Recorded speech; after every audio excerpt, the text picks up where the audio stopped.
Hello my people, I throway salute to welcome back to my channel. If this na the first time when I dey jam my channel, welcome. Today I dey carry una go Delta State. I wan show una how we dey cook very correct coconut rice. This type of coconut rice different from the coconut rice wey una know. This one dey very mushy, dey like pete, very creamy. So if you wan know how to cook this coconut rice, make we learn am together. So this na the coconut wey be say I wan use. E dey very important to choose matured coconut. The one wey be say plenty water no dey inside, na that one dey sweet pass. But this one wey be say I dey wan comot the water, na im get plenty water pass, and I wan drink the water, na make me dey comot am. So the thing get eye, so you have to look for the eye, poke hole inside, then you drain the thing. But if you no like the water, just break and throw away. The water go just rush through away. You no need to comot am. But in case you dey interested, this na how you fit take comot the water for the coconut. Moreover, this coconut water get so many things wey dem dey call nutrients, wey be say dey very good for our body. So people dey even dey buy am sef dey drink. I remember that time wey be say I dey small, wey dem go dey lie give us say if you drink coconut water you no go know book. That's na lie. Coconut water good for our body. Even oyibo people dey drink am. Whether you drain the coconut or not, make I show una how they take dey comot coconut from the shell. Some people dey fear to do the thing, and some people no even know how to do am. E dey very easy. Just carry hammer or anything, use am knack the coconut. Knack every part of the coconut, not only knack one part. Knack every part of the coconut, and if you dey very lucky, the shell go fall comot, especially when the coconut dey very old. Then when you don knack am, after some time, the coconut fit break into small pieces like that, or into two. Then when e don break into two, na that time you come carry knife, you come chook am between the coconut and the shell. Then you come dey move am around. The thing wey really dey make some people dey fear to comot coconut from the shell na make dem for no wound themselves. I no dey fear before to comot am until I see wetin happen to somebody wey the person use the knife chook himself by accident. Na that time I come start to dey very careful. So in case you dey fear like that, you fit wear mittens, this thing wey be say I wear to protect your hand, so that if the knife mistakenly comot for the coconut, e no go chook your hand. And if you no even get this one, you fit use your kitchen napkin. Don't worry, I go show you later how you go fit use your kitchen napkin so that the thing no go chook your hand. So make I show una how you go take use your kitchen napkin take do am. So your kitchen napkin, make sure say na thick one. Then just use am cover your hand. Then put the coconut on top. Just wait till you dey see now. Na so you go do am, so that in case the knife comot, the thing no go chook your hand. In case you dey fear to comot your coconut like this, I don see video wey be say people dey boil coconut. Sometimes some people dey put am directly on top fire. They say that na the easy way to comot coconut. I never ever try am, but you fit try that method if you dey fear to comot your coconut like this. So when you boil am small or put am on top fire, they say when you knack the shell go just fall comot. So you no need to use knife to dey comot am. So I don comot all the coconut. This na 3 coconuts. So may I show una the other things wey be say I wan use. The type of rice wey be say you go use dey very important. This na long grain rice. Another type of long grain rice dey wey they call parboiled rice. E dey very different, as you can see for the video. Say these two dem be long grain rice, but one dey parboiled, the other one not dey parboiled. So if you dey live for Nigeria, just use any local Nigerian rice. That one go dey better than this foreign parboiled rice, because the local rice go dey softer, because e no dey polished, e no dey parboiled. So when you use am cook the coconut rice, the thing go come soft, e go do pete. And I also get another coconut rice recipe wey be say I use this parboiled rice take cook am. If you go check am out later.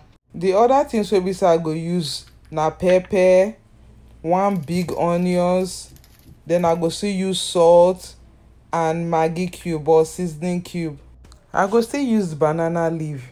When we dey small, e get the leaf wey be say they take dey wrap the coconut rice for us. As I not get the leaf, I go use the banana leaf instead. So the first thing wey be say I wan start to do na to grate the coconut. My blender get this grater, but if your blender not get this, You fit cut the coconut small, then put them inside the blender, add water to blend them.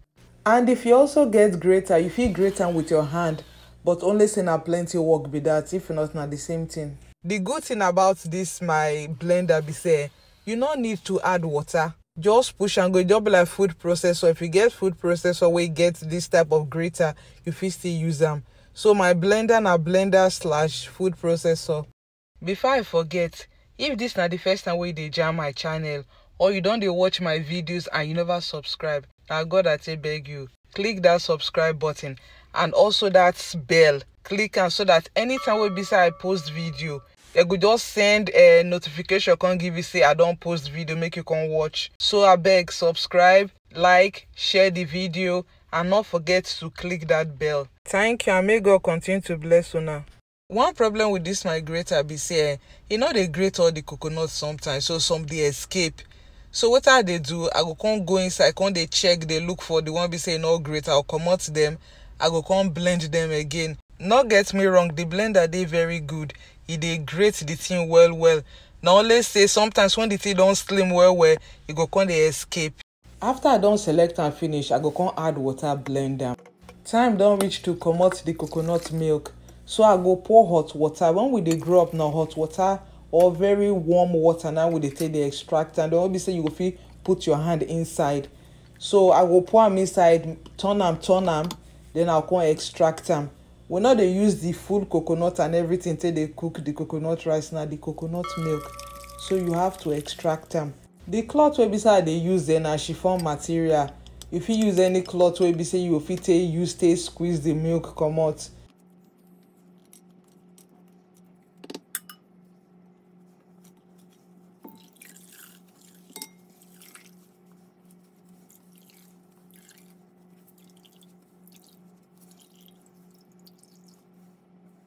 After I don extract am the first time, I go still add more hot water to get more of the milk or even the coconut flavor.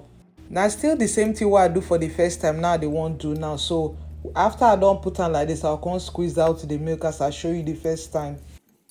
Make I use this time hail all those people wey be say they don subscribe to my channel. Una be correct people. I love una from the bottom of my heart. Now God go continue to dey bless una o.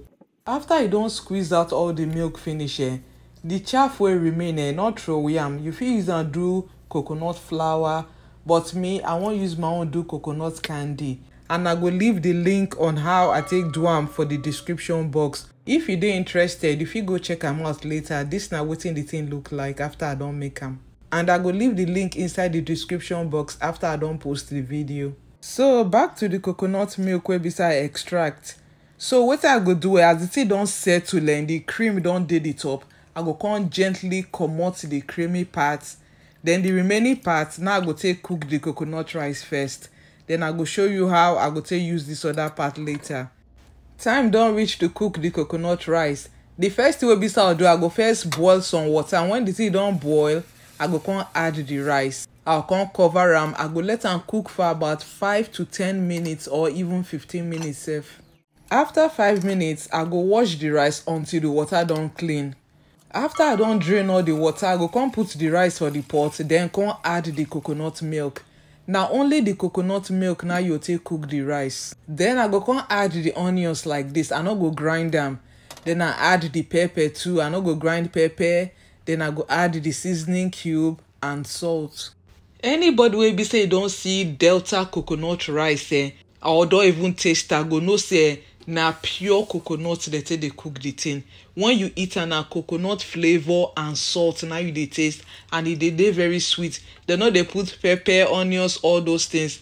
But I like to add onions because they bring out the coconut taste well. Then the pepper too, I dey like wetin the pepper. I go come cover and let am cook until the water don almost dry. So this na about 35 minutes now the thing cook. I go come comot the onions and the pepper. Like I tell you, this rice dey always dey very white, so na only the flavor of the onions and the pepper now you go just taste, but you no dey see any other color. So I go just turn the thing before I go come add more of the coconut milk. That way we say I put for corner that time, I'll come pour and put. As the rice dey like this, e don done. Na how we go take make the thing do pete make e dey creamy as the coconut rice dey be. So if you dey turn the rice and plenty water dey inside rice must surely make pete go come be like almost tuwon shinkafa. After I don turn am small, I go come cover and let am cook for about 5 minutes. After 5 minutes, I go come back again. I go turn am because this turning too dey make the thing dey mushy. Then I go come use banana leaf cover am to trap the steam. You fit use foil or parchment paper. This thing go make the moisture dey trapped inside wey be say the thing go come gather water. The thing go make the thing dey very soft. The pepper and the onions wey you cook inside the rice, not throw away am. Blend am like this. Then when you don serve your rice, not be say the flavor not dey inside the rice, so but if you want more of the flavor, you go just put this thing on top like stew. The thing is pepper and it's still sweet. The heat na from the pepper, the sweetness na from the onions. So back to the coconut rice. The thing don dey cook for about 10 minutes. I took una still say the water still dey inside. So I go turn am, then later put another water, coconut milk. So for this coconut rice, the more coconut milk wey be say you put, the better the thing go taste. So this na the last coconut milk wey be say I get. So I go just turn am, just cover am, let am cook for about 5 minutes.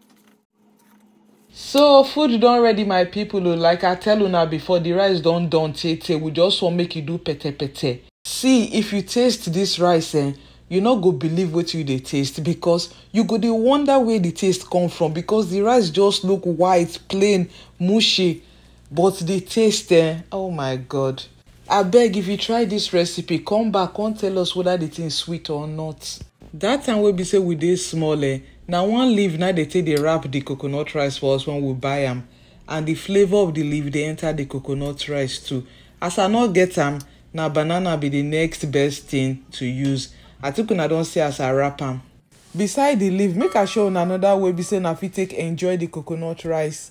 You fit use sardine and coconut rice, dem be 5 and 6. You fit still pour the oil inside. Don't worry, the thing no go carry your throat because the coconut rice get pepper.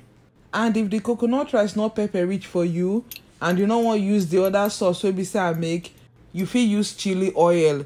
Just pour the chili oil on top the way be say I dey pour am so, and you go enjoy am. And if you want know how to make this chili oil, I go leave the link inside the description box. You fit go look am later. Whichever way you choose to eat this coconut rice, I promise to say you go enjoy am. You go lick your fingers. So now wey be say you don sabi cook Delta coconut rice, and if you never eat am before, I wan make you try am. When you try am finish, when you cook am, na that time you go know why be say Delta people like the coconut rice. The way they talk about coconut rice, na that time you go understand, and you go dey very proud of yourself because your family go enjoy am. To all those people wey be say watch the video to the end, thank you very much. Now God go continue to dey bless you now. Make una stay kampe o. Till I see una next time o. Bye bye yo.